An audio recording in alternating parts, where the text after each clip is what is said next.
So I'm here with Grason Holt, and Grayson, we know that your apartment or a friend of yours' apartment was broken into. Do you know the day or the time or around the time that was? Okay, so I do not know the specific day right now. It was in late January. I'm guessing January 19th. I just have to check because I do not remember. But kind of the time of the incident was around 5:28 because I made my first call to 911 at 5:29. Let me just confirm. Yeah, I made my first call at 5:29. Okay. And do you remember, or can you explain to us, like, how the whole break-in happened, how the whole situation happened, how you felt when you were calling 911, everything like that? Yeah. So I was actually sitting on my bedroom floor. I live in GV and I have the room in GV that has two windows next to the balcony, so I can basically hear everything. My windows were open and I was sitting on my floor doing makeup, getting ready for a party. And I heard a really loud bang, and I'm very noisy. So I decided to go out on my balcony to see what was going on. That's when I looked directly across from my apartment. I could see into another balcony on the first floor, and it was someone, a man, with like a black shirt on and dark pants with a book bag, bashing the balcony window open. So it was like sliding doors, and they were bashing it open, trying to get in. Bashing it open with what? Well, we learned later that it was a rock, but I thought he was just punching it. I didn't know at the time if someone had gotten locked out of their apartment or, it's college, if they're like drunk or something. So it kind of shook me up a little bit, and I was like, well, I might as well, tell someone.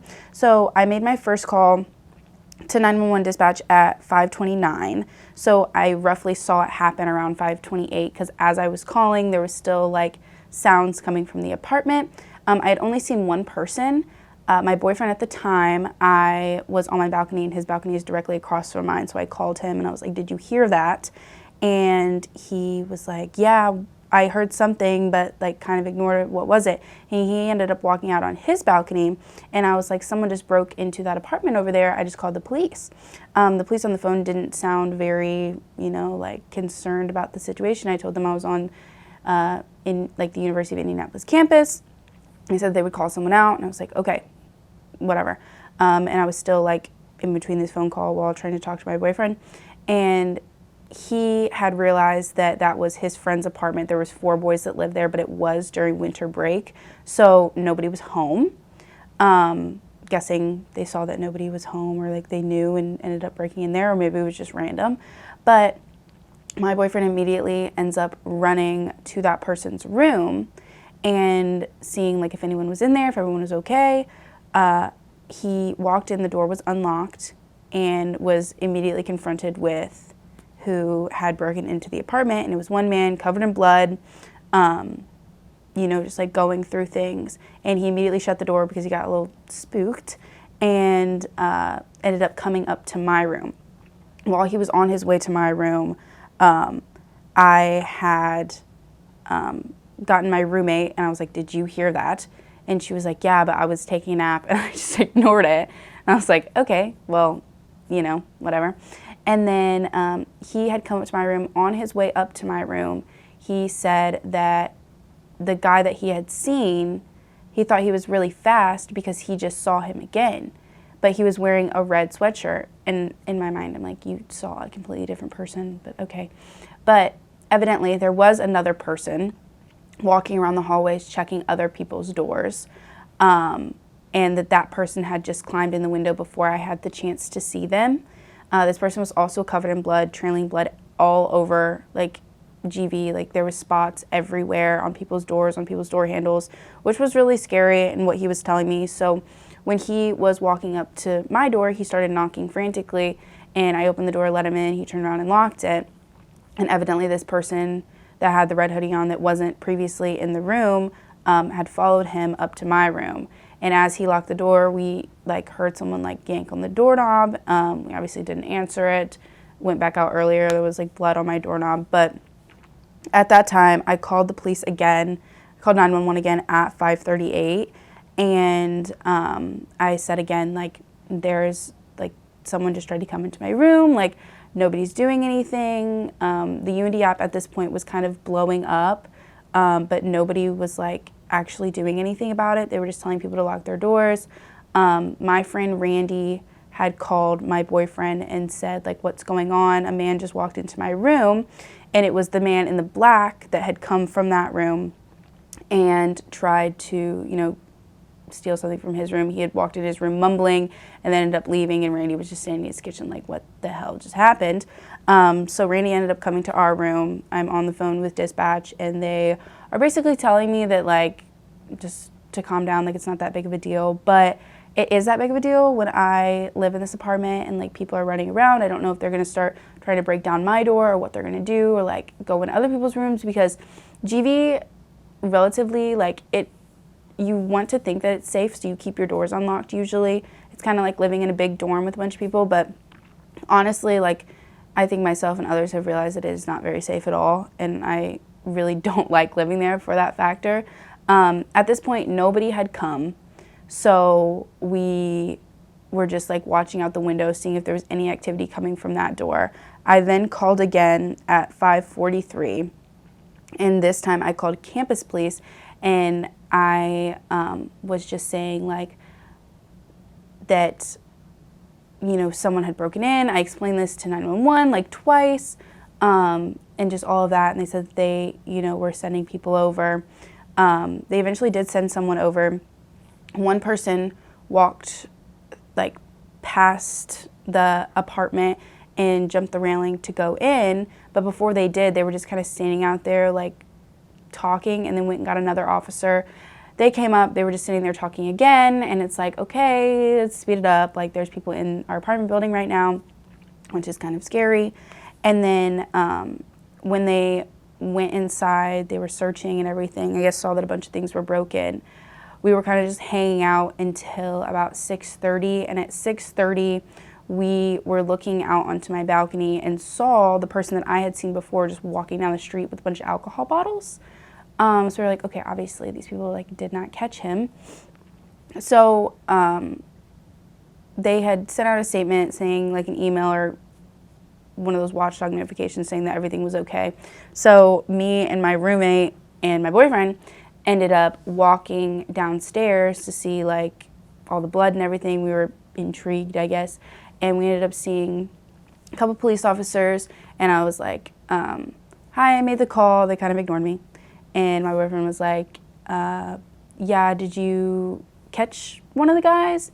And she was like, yeah, we caught the guy. It was a female officer. She was like, yeah, we caught the guy. It looks like maybe he was just, like, on drugs and broke in from the bus stop. And that's when I spoke up, and I was like, did you catch the other one? And they were like, there's another one? And I was like, yeah, there was another guy that, like, we told you about on the call. Like, huh? And the police officer was really, like, taken aback. And Do you know what police officer it was? I do not, but if I, like, brought up the department roster, like, I could point them out. But we were sitting there talking to them, and nobody seemed to really care that there was another guy. Like, they were wrapping up this investigation. So it still made me feel very unsafe that maybe someone was here. A lot of people are on winter break, so, like, he could be staying in somebody's room, and nobody would even know it. And then we ended up going back upstairs. I got another call, and it was from a counselor asking me if I was okay, because I was a little shooken up. At this point, it was probably, like, 7:50, almost 8 o'clock, and she was talking to me, and I was explaining to her that there was another person and that I felt unsafe in my building. She had no idea that the conversation of another person had even been brought up. She was down there with the officers, had no idea. Nobody had said anything to her, which she said that she should have been, like, one of the first people to know, which was also very concerning. It just felt like it wasn't taken very seriously. And then what happened next? Let me think. Where was I? I forgot. With the counselor not knowing. Oh, with the counselor not knowing and everything, yeah. Fuck, I was gonna say something. Don't put me saying fuck on the camera. We'll edit it out. Yeah, no, we need to edit it out. I had something that I wanted to say and I forgot what it was. Oh, well, we basically just like left it at that after we got off the phone with her, and I had explained it to her, and she was like kind of ticked off that, you know, someone else, whatever. And she said that she would reach out. I still have not yet heard anything from her since that incident happened. I was supposed to look at like pictures of who it could be or different photos, and they never got back to me, never asked me to do that, so I don't know if anything ever actually happened. They say they got the guy, he went to jail, whatever, but I don't really know if any further steps were taken for our safety. And then the night that this all happened, I ended up going out, whatever. I woke up the next morning and saw that Unity Campus Police had sent out an email thanking a civilian for calling the police, me. But every single thing on the email was incorrect. I actually have the email. I was going to say, would you like to read it? Yes. So basically the email says, at 5:42, University Police receive a call, disturbance with information regarding a loud bang with a broken door from Marion County 911. At 5:43, University Police arrive on scene and begin the investigation. At 5:45, officers arrive at the room and begin to assess for threats. At 5:52, first information of suspect description is called into dispatch. At 6:02, officers were able to confirm there is no suspect outside of the room or in the room. At 6:03, officers begin to search the building for a suspect and speak with residents. At 6:08, first public safety advisory is sent out via the app and social media. At 6:09, officers are dispatched to a suspicious person on Standish Avenue. And then it just kind of goes through getting witness accounts. But what I don't understand is, how did the police show up when I called them at 5:43? And that was not the first call. So all of the times were incorrect, trying to make the police department look like they were actually doing their job. When I then actually had my statement taken the next day from a police officer that had come to my room and asked me to write it down, I had a talk with him after I had given him all the paperwork, and I was like, I'm just confused, like, did you send out this email? And he actually said yes. And do you remember the officer's name? I could look it up. I think it's Brandon something, but it wasn't Brandon Pate. Okay. It was like a different Brandon. yeah, I feel like it was the dude that was the chief before. I'm not sure. I can check for you though. But I had asked him, so I am the one that called 911. I know when I called, I have the timestamps of when I called. So why was this email sent out basically lying, saying that, you know, this is how it had taken place, and it didn't. I didn't even give you a witness thing at 6:20. Like, I just don't understand that. He basically said that, tried to tell me that when I called dispatch, it took 20 minutes for them to send that over. Now listen, if I was a regular person, civilian, I would understand that. I served 3 years in the military, and I have all police officer cousins and uncles. It does not take 20 minutes to send over a dispatch. And if it does, then there's something wrong with your system and you need to figure it out. Because if I was on campus and I ended up getting hurt, or if I hit one of those call boxes, I'm telling you that they're not going to be there in 30 seconds. And by the time they do get there, I would have been dead. And how long did it take for them to actually get there? 22 minutes. Okay.